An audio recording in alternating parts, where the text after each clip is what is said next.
Во однос на околноста, дали политиката, односно ќе ме разреши собранието воопшто во овој момент, како да кажам, не ми паѓа на памет да размислувам на таа околност.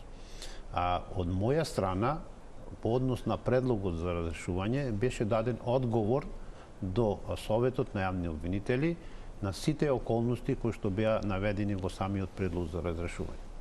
Советот на јавни обвинители процени и даде мислење дека во конкретниот случај немам сторено никаква тешка дисциплинска повреда. Оно што се намитнува е како прашање во јавноста, како може обвинителот кој што до вчера беше најлош, сега да добие шанса да ја води истрагата и да даде резултати. Дали можеби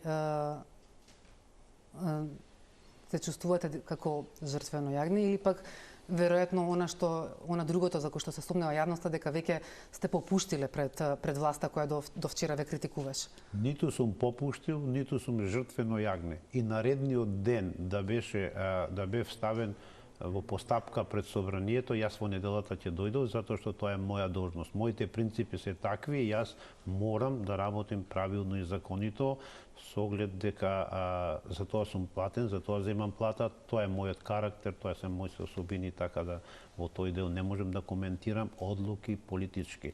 Бидејќи сепак, иако вие не ја водите истрагата, има тим од 13 луѓе кои што го прави тоа, образложението дека ви се доверува една од најтешката трагедија во државата да ја раководите. Да, меѓутоа мојата совест не дозволуваше да јас не отидем дента на лице место и да видим што е.